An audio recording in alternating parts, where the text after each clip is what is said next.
What's up, Jets fans? Welcome to the latest edition of Jets Latest, where you get the latest on the Jets, Jets. I'm your host, the spitting statistician, Dane Martinez, and today I want to talk a little bit more about what we saw against the Baltimore Ravens last Sunday, both in terms of how the mistakes reared their ugly head yet again, what we were seeing at the earlier part of the season. But on the flip side, some of the positives that were there in terms of some flashes that could be helping us not only this year, but in the future as well as we go on to this rebuild with Darren Muji and Aaron Glenn here. And by the way, as always, thank you to everybody helping me grow this channel here at Jets Latest. If you want to get down, you could always click on that link, become a Jets Latest insider, get access to exclusive content, all sorts of other perks as we go through the 2025 season and beyond. And remember, watch these videos, like these videos, click on the comments and let me know what you're thinking, and tell a Jets fan friend to tell a Jets fan friend. But let's get into it. Against Baltimore, if you remember last week here on Jets Latest, one of the things I was actually saying was that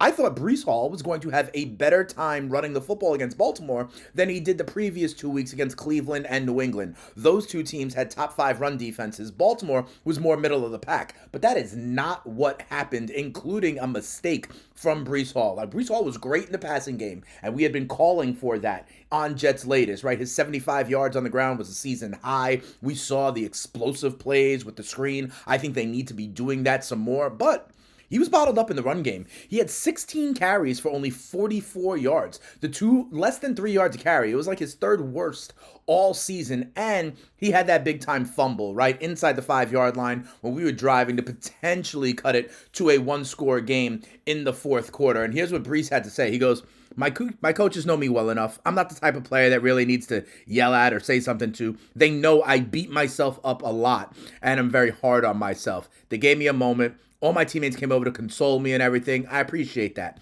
They know I don't like to make mistakes. It stung. You never want to fumble. At the end of the day, my mom always taught me there's going to be ups and downs, but never let them see you sweat. Win, lose, or draw, my job is to show up on Mondays, Thursdays, and Sundays. No matter what the record is, no matter what the score is, I'm going to come out. I love to play football, so I'm going to play football. And the Jets were -2 in the turnover margin. Remember at the beginning of the season how we were giving the ball away, still not taking it away. We still only have one takeaway on the entire season now through 11 games. That is obviously historic in NFL tendencies, in NFL timelines, in NFL history. Only one takeaway in 11 games. But what I want to say is this.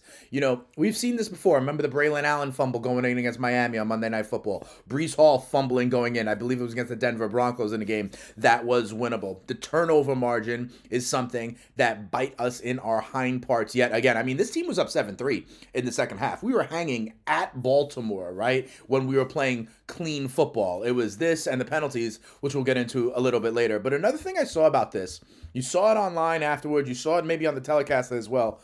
Breece Hall talks about his teammates coming to his rescue, supporting him, that sort of thing. I saw footage of Aaron Glenn literally kind of holding his arm around Breece Hall. Aaron Glenn was talking about it after the game, saying, Breece is our guy, we're going to rely on him. And I think that speaks to something. I think it speaks to we're going to look to extend Breece Hall in the offseason. Breece Hall is going to be this lead back, not only this year, but next year as well. Remember, there was a time when people were talking about trade Breece and Braylon Allen and all that stuff.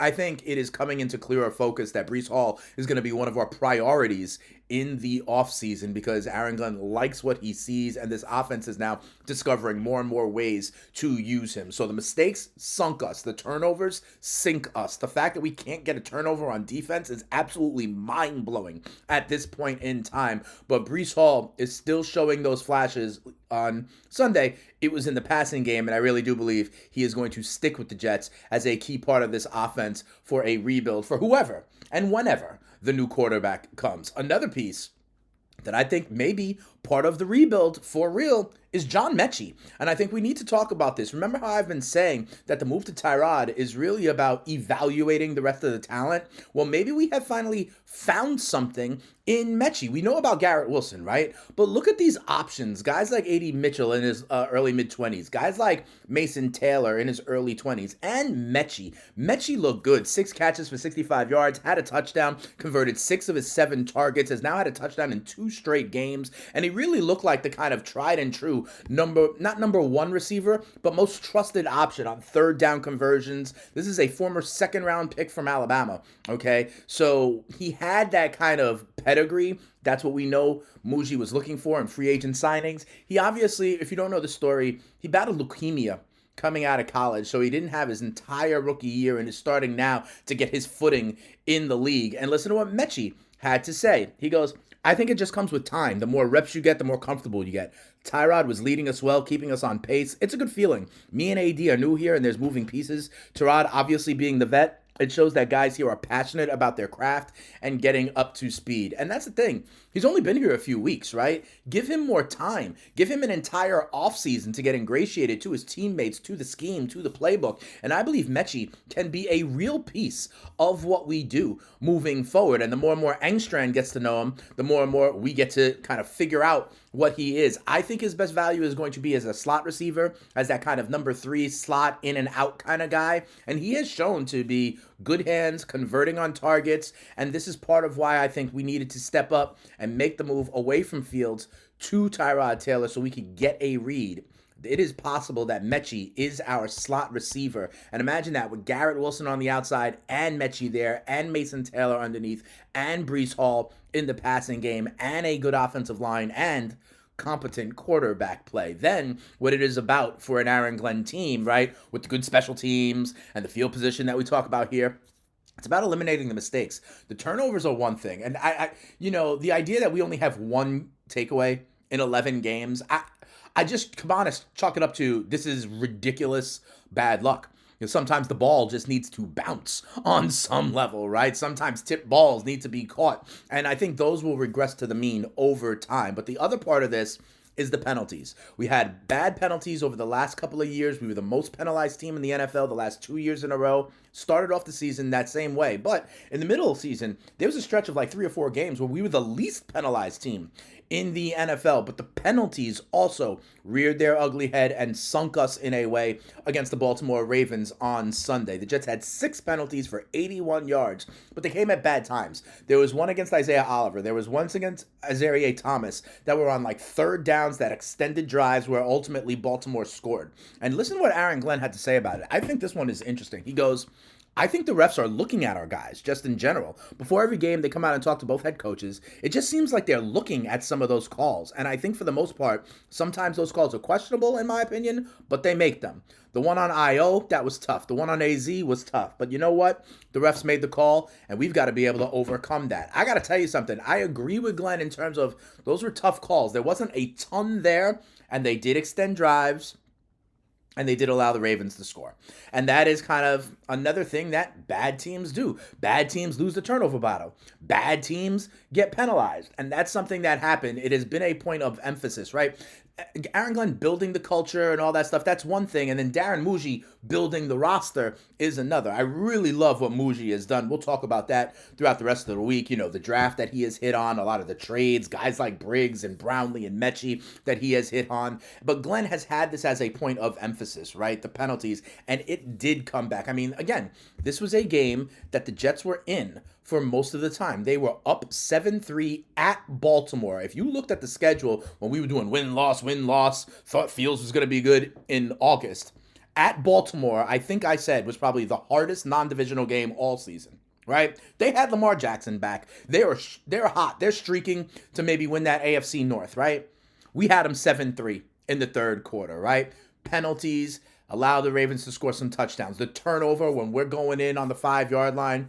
But those things, now Aaron Glenn can even make a bigger point of emphasis. That is going to be continuing to be a thing that we have to limit moving forward if you want to be a good team. And then let's see if we can evaluate other guys like Breece Hall in the passing game, like John Mechie, like finding guys like a Brownlee, let's say, in the secondary who may be able to be a nickel slot guy for us, like a Jawan Briggs who may be able to be an ascending kind of rusher from the interior for us, right? That's what this season is now about. And with Tyrod Taylor at the helm, we are at least getting competent quarterback play to kind of do that. That'll do it for this episode of Jets Latest. Remember, like I said, watch these videos, like these videos, subscribe to the channel, and tell a Jets fan friend to tell a Jets fan friend. Let's see what some of you Jets Latest regulars have to say. Mark, forget it. 5081 says, why are the Jets wasting time with Tyrod Taylor? We know what he can do. He's a seasoned pro. So the Jets are in a losing season. Let Brady Cook play.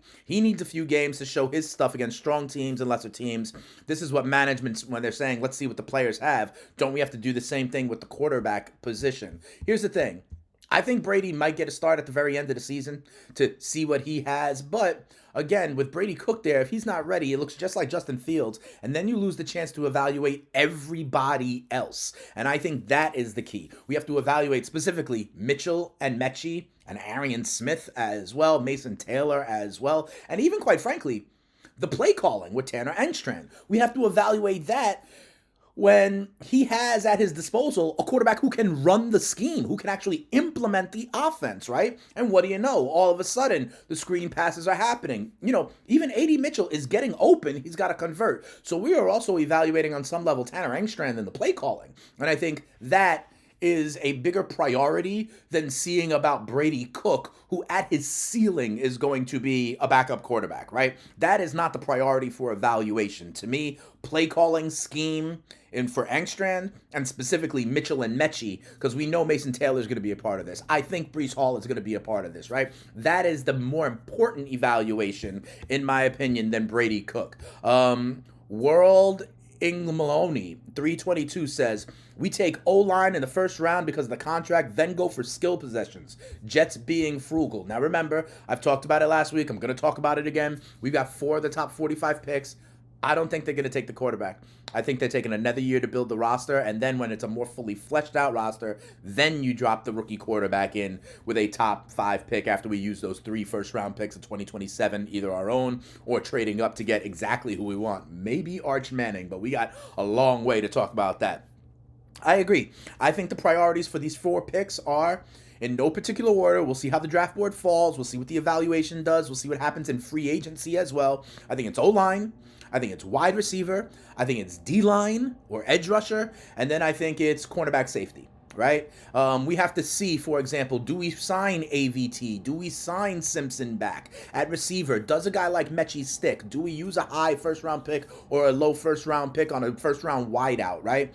Edge rusher, if we're up high and teams like New Orleans are ahead of us and they take a quarterback, could Ruben Bain, the stud edge rusher out of Miami, be available for us? And then in the secondary, I think Stevens, Thomas, Brownlee could be 3 guys. Do they want to drop another corner in there? And then on safety, we're evaluating Malachi Moore. I think we need another one. But remember, Cisco, who we signed, who we liked, is out for the rest of the year. What kind of impact would he have as a return? But I agree for some of what World Maloney 322 is saying about maybe not getting the quarterback.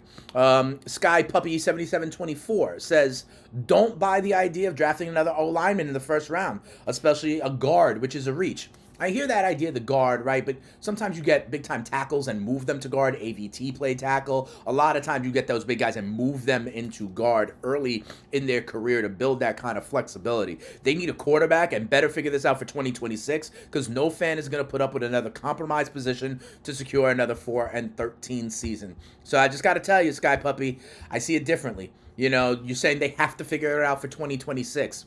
I actually think, especially the way they traded and got the draft capital, especially the way they're going, I think they have a longer leash than that. I think Glenn and Muji have known, and now they have probably commitment from Woody Johnson that they're going to be able to make all those picks. And they're going to do it in a different, slower way. I think in 2026, unfortunately, we're staring at like a Mac Jones, a Kyler Murray, a Kirk Cousins, a keep the seat warm kind of type to be able to just continue the development of the rest of the roster as the priority. I know that's not what some people want to hear, but that's truly what I think they're going to do and what could be the prudent approach for long-term sustainability for this roster. But like I said, that'll do it for this episode of Jets Latest. Thank you to everybody. Tell a friend to tell a friend. And if you want to hear more from me, the spitting statistician Dane Martinez, remember, I am also the host of the FTN Fantasy Show over on SiriusXM. We are getting into the end of the fantasy regular season and into the playoffs. So if you need help, just like our Jets need help right now, feel free to hit me up over there.